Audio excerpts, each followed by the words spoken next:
Most people think travel is expensive because of flights, hotels, and weak currency. But here is the truth. The biggest travel cost has nothing to do with prices, but it's the decisions.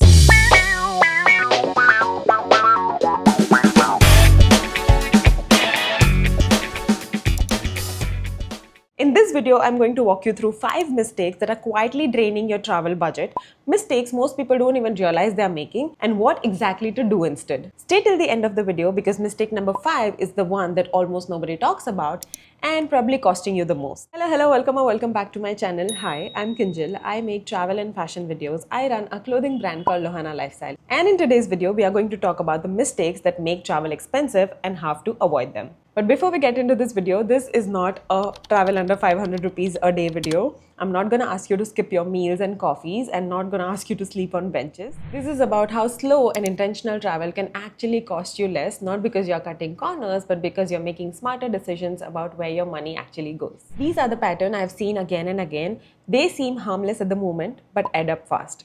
Let's get started. Mistake number 1, moving too fast between places. Classic travel mistake. Trying to cover 5 different cities in 10 days sounds exciting. On paper, it looks impressive, but transportation costs alone will eat your whole budget alive. Every time you move, buses, train, cab from the station, cab to the station, that's money. And when you move every 2 days, you're spending more money and time on transportation and on transit instead of being somewhere. There is also a hidden cost that nobody counts. Your first day in any new place is your most expensive day. You're new there, you don't know any good spots for restaurant or a coffee. You're gonna take wrong route, wrong taxi, and you probably don't know the local transportation as well. You're gonna buy stuff from touristy place and you're gonna pay new here tax. The fix? You stay longer in fewer places. A week or 5 days in any city means now you know their local transportation, you have found your favorite cafe or your favorite restaurant and probably your favorite chill spot as well.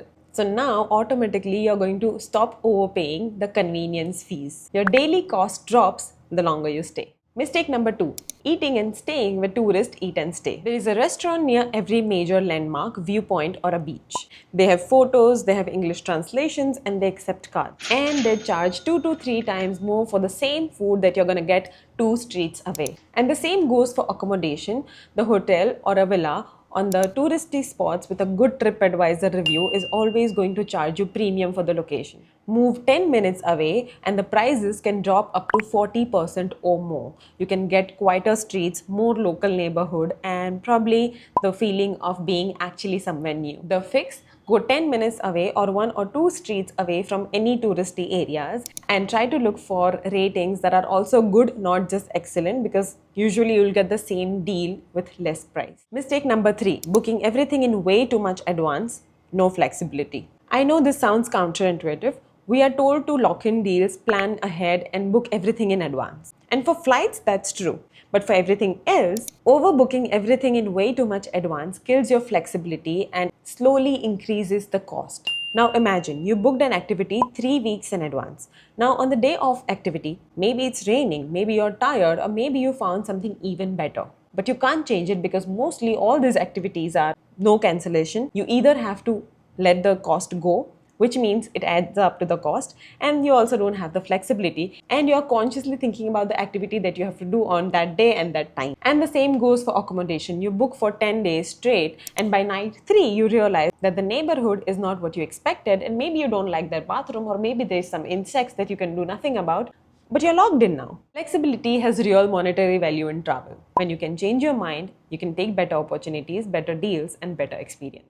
Mistake number 5, paying the I need this now tax. This is the one that I was talking about and this is the one that costs people the most without them even noticing. Urgency is expensive. Every time you're tired, rushed, hungry, stressed or uncertain, you make the worst financial decision. You grab the first taxi instead of waiting for a better option.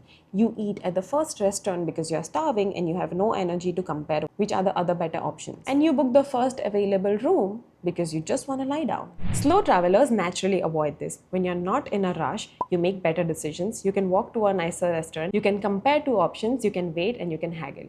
And that's the most relaxing experience. But the rushed travelers almost pay premium for every transaction. Not because the prices are high, but because their state of mind removes the option of being patient. So let's recap the 5 mistakes. Moving too fast, eating and staying where tourists stay, overpacking, booking everything in advance, and paying the urgency and I need this now texts. None of this is about spending less, they're about spending smarter. And when you fix even 1 or 2 out of this, the difference between what your money buys you and how your trip actually feels is massive. If you found this video useful, don't forget to like, share, comment, and subscribe, and tell me which of this mistake you are guilty of, and I'm gonna reply, and also share what other mistakes you guys are making so that we all can learn from each other. Don't forget to like, share, comment, and subscribe to my channel, and you can also watch my other videos here. But thank you so much for watching. I will see you next time. Bye.